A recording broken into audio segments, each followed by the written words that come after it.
I'm going to show you 7 ways to lose a hand at the bandsaw.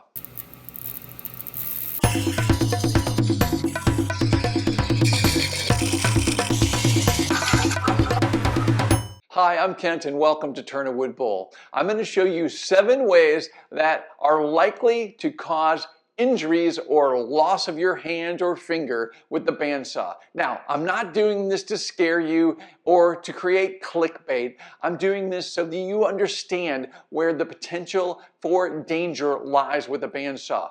Bandsaws can be used completely safe, but you need to know why or when you might get into trouble so that you can be aware of it and you can avoid it. Now, I'm okay, thankfully. Let's get started. All right, number 1 way to lose your hand at a bandsaw are distractions.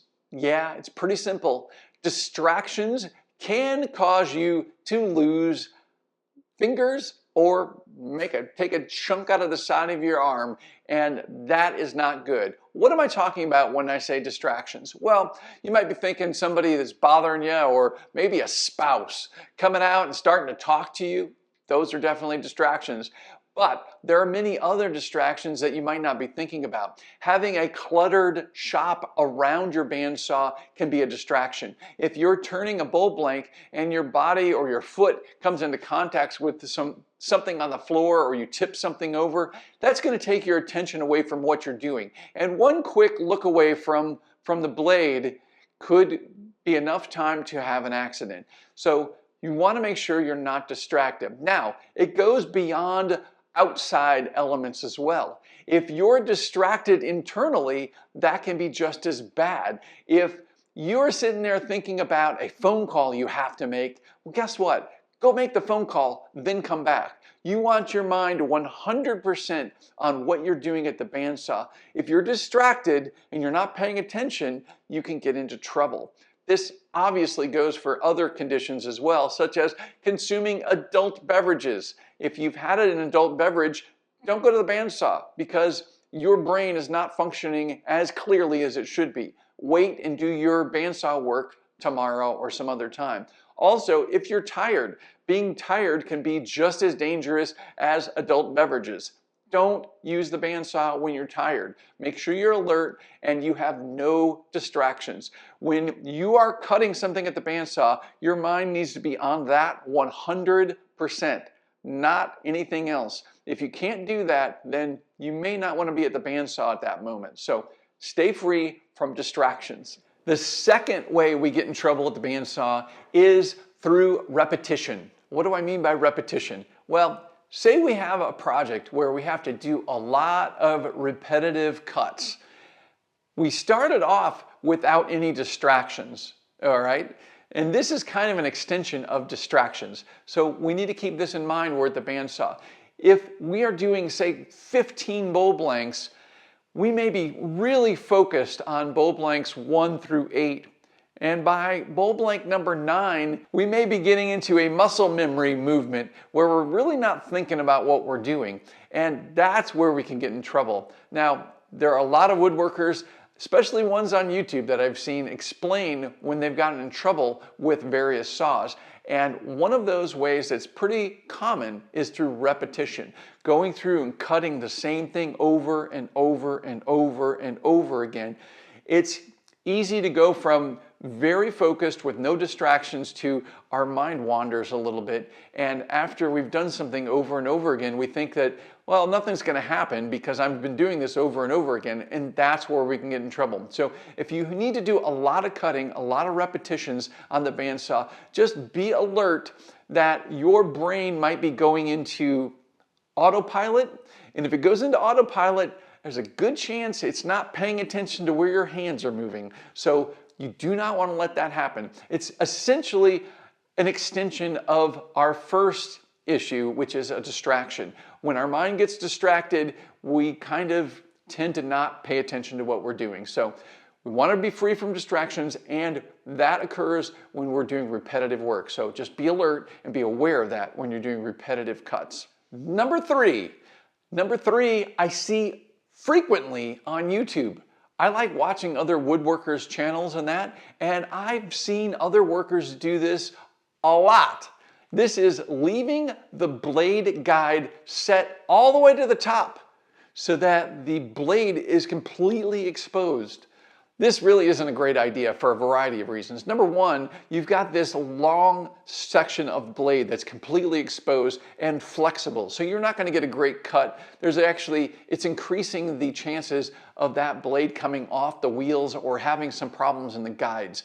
Number two, it's all exposed, meaning if you're not thinking and you just reach across, just moving your arm across that's going to come into contact with it, which obviously is not something we want to have happen. So instead, we want to take that guide wheel down. I use a little hand crank wheel and I bring that all the way down so that that guide is right above the material that's being cut. This is doing two things. This is keeping that blade nice and stable through the piece that's being cut. So there's only a small section of blade that is left unexposed and it's making the cut. Also, that whole guide arm is acting as a shield to keep us from being injured. So the blade is concealed inside here and it's not allowing us, if we come into contact with the higher part of the blade, we're just hitting this guide in this concealed area. So make sure that you bring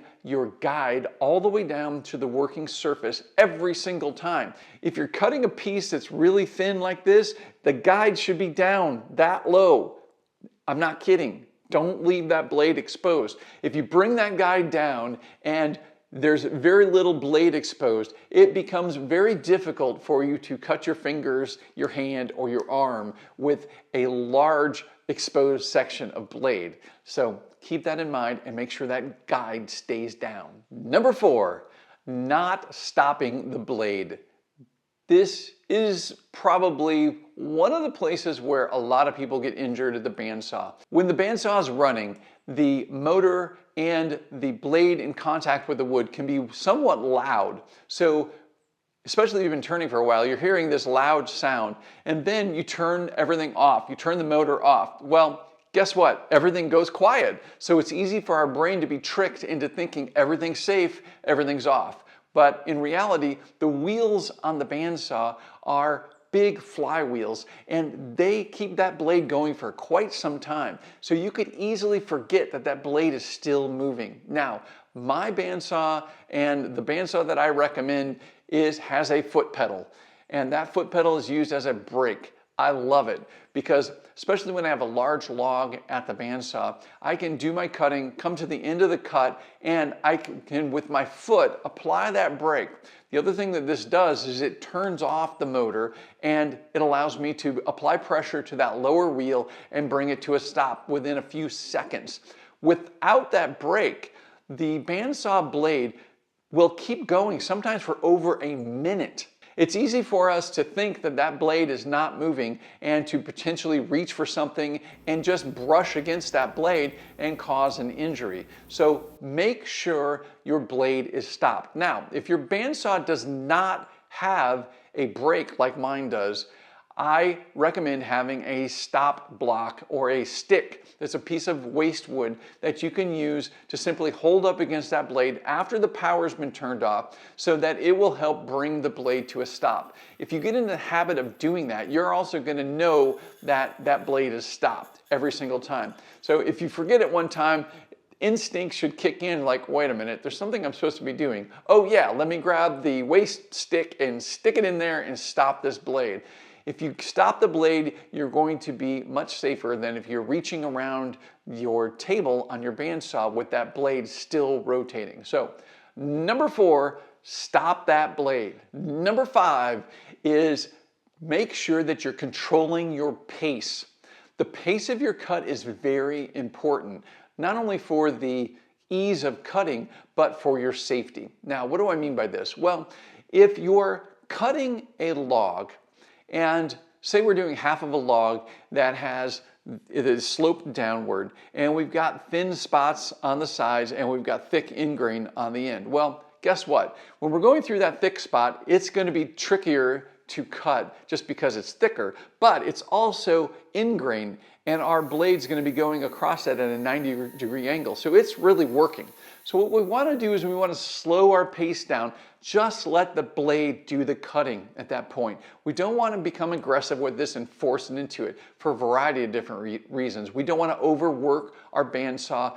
We don't want to bog down the piece. We don't want to push it into the blade and overwork the bandsaw, which is essentially going to cause that blade to potentially bind up, and you could trip a breaker. You could have all kinds of different issues with it. So what we want to do instead is just let the blade cut as it goes, and that might mean slowing way down. You'll be able to hear it. You'll be able to hear the bandsaw struggle when it's working too hard.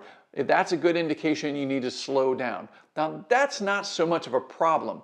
Where the problem becomes for safety is when we come out of that thick area, now all of a sudden, two things are happening. We're going down to the side slope of this wood, which is much thinner, which means there's a lot less material.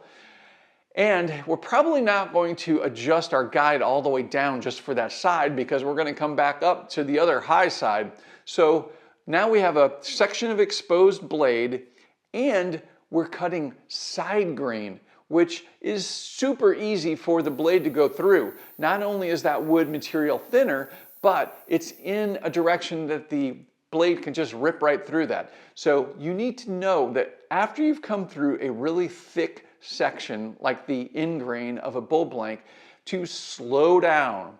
If you apply the same pressure or force that you were applying to get that end grain section through to the side, you'll probably quickly go through that side section. And guess what? If you're not thinking about staying out of the danger zone of the center of the bandsaw, which if you're not familiar with the danger zone, then you need to check out this other video that I have on the bandsaw. Check that out so you understand the minimum safety requirements for your bandsaw. You're essentially going to quickly rotate, and guess what? You're going to put this hand in danger of coming into contact with that blade. So remember to change your pace as you're cutting through thicker, thinner, and in grain and side grain. Just get a feel for how that blade goes through the side grain compared to the in grain, and you want to stay aware of that. Because you have no distractions, you are focused on that, and you're going to pay attention to that pace so that you keep it going through at a nice, easy pace, and you don't put any digits in danger. We need to be aware of overhanging material. Now, what do I mean by this? Well, number one, we want our piece to be well supported with a good flat section of wood that is on the table of the bandsaw that's well supported, so that the downforce of the bandsaw doesn't want to tip or rotate the piece. But occasionally we'll have pieces of wood that have organic shapes on the side of them. And sometimes that shape might be like an overhang. And when an overhang goes by, what I'm talking about with an overhang is if we've got a section of wood, maybe we're cutting our blank out of a section here, but there's a section that is undercut. And we got to remember that with the blade going through this undercut section, that we got to keep our hand out of the way, and we got to remember that it's going to cut quicker when it goes through that section. And it may be a little bit deceiving because we may be thinking we're going through one big large chunk of wood, but we may forget that there's an undercut section or an overhang on one of the sides. And two things will happen. We'll cut through that a lot faster, and if for some reason we're keeping our hand down along that edge, again, we can be bringing those fingers into danger. So we want to make sure that we go nice and slow and look at the piece. Take some time and look at it all around before you even turn the bandsaw on, so that you know where you're going to be cutting and you'll know what to be expecting. Just to know that there's times when that blade can be exposed underneath the piece where it looks like it's going through the wood in the top, but it's actually exposed underneath on the side. So just be cautious of that. Unsupported stock. Now, if we are cutting with a piece of wood that's not well supported on the table of the bandsaw, we could easily get into a lot of trouble. Now, what do I mean by support? Now, we've talked about the supported grain cut when we're turning a bowl. This is completely different. So what I'm talking about here is we need to have the majority of the piece we're cutting, the large portion of it, the base of it needs to be flat so that it comes in contact with the table on the bandsaw. the force of the blade is moving downward, and it needs to push down into a stable piece of wood that is well supported. That's what I'm talking about here. If we are turning perhaps a half of a log into a bowl blank, it might be really tempting to use the flat top to cut a circle, because we can draw a circle on it and we can just trace that along there. However, because the curved bark side of that log is wobbly, we're going to run into a lot of trouble on the bandsaw. Number one, don't ever do that with the bark side down with a curved log, thinking you can get around in a circle, because you're going to get into trouble. Instead, we want that flat side down to support the piece. What's going to happen? Well, if we don't have this supported and we have the bark side down, as soon as that side comes into contact with the blade is going to grab some of that wood and slam it down into the bottom, into the table of the bandsaw. Hopefully, it won't bend up the blade, but many times the blade gets bent at that point.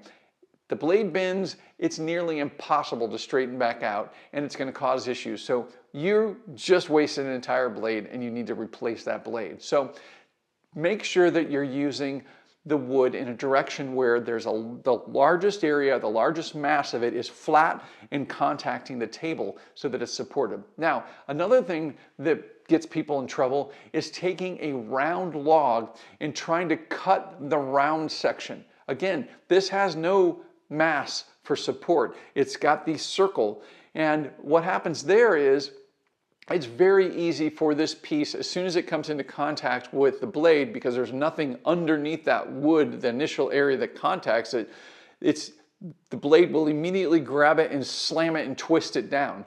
Well, you can see how you could get into a lot of trouble doing this with a bandsaw, especially if you're holding that log anywhere near the blade.